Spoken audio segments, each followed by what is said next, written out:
Hello, hello, hello, everyone. Welcome back to another video. All right, let's check it out. Let's see what we got for you right now. If you like iconic cars from the 80s, you're looking at one of the most iconic for for Europe at least and other parts of the world from the 80s. And this car it's let me do a proper presentation is a 143 scale 1988 Peugeot 205, and this is a junior edition.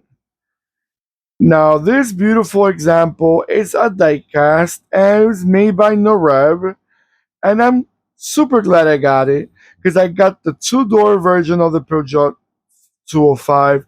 I had the convertible, but I didn't have the fourth door.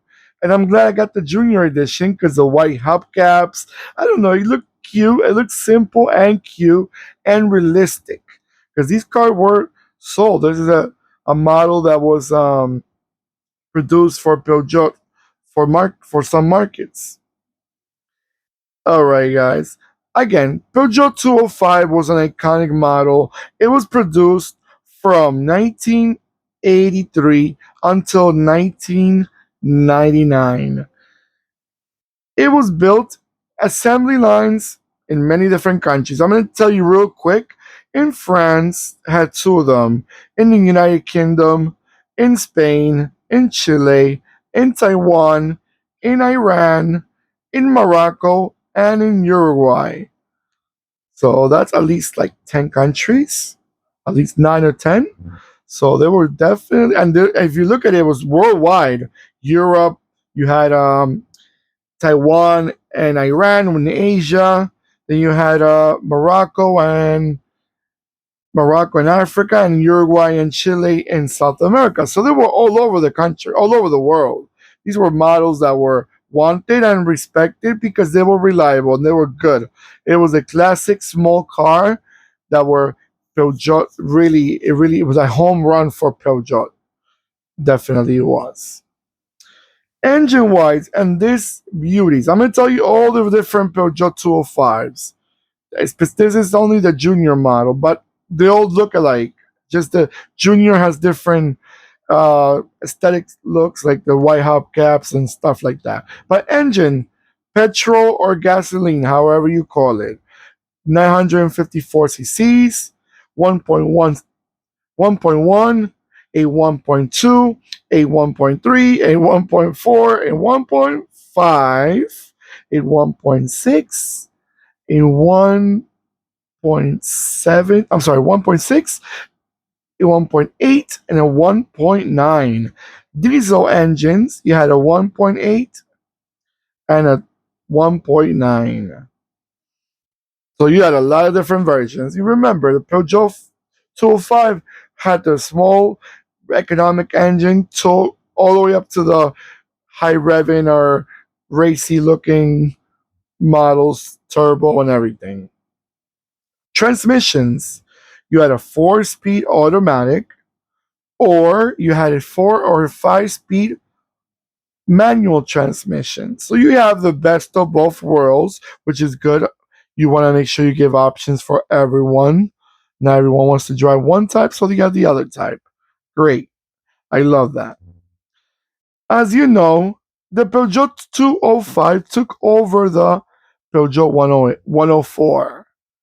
And the one that took over the Peugeot 205 after 19, well, it came out before 1999, but it officially took over the model, was the 106.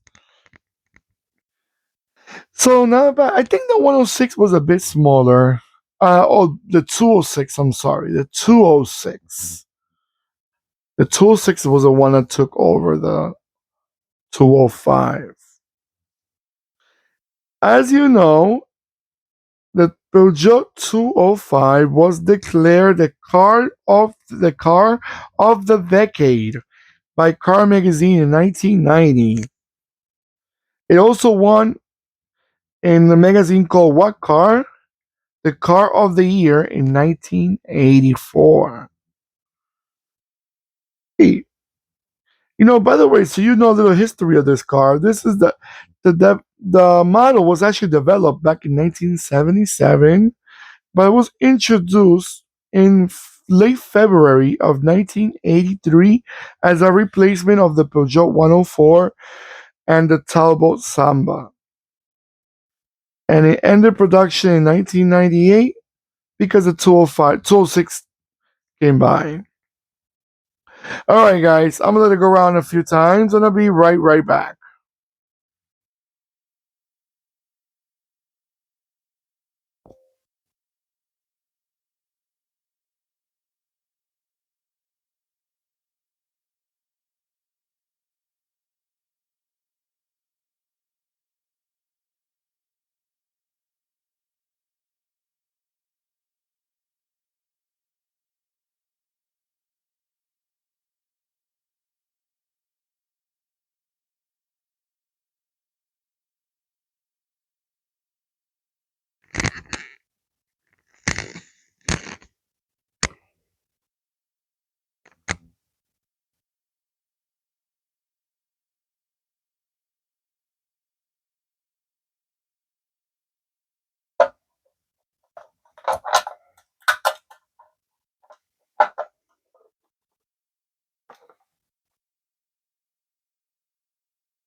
All right, guys.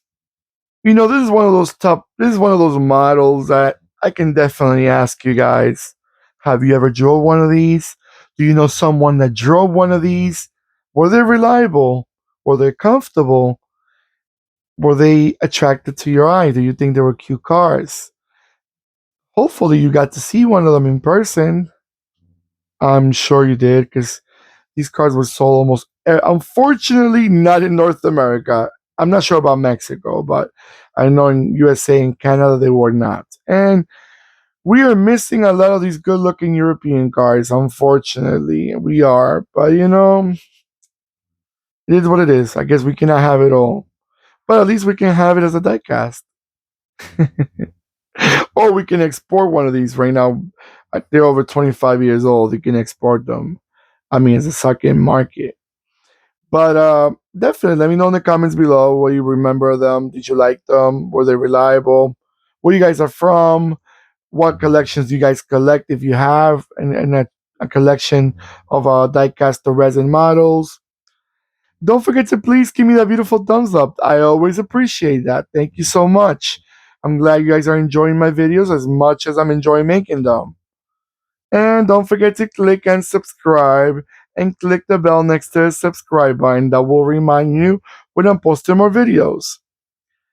Take care of yourselves more than ever, and goodbye.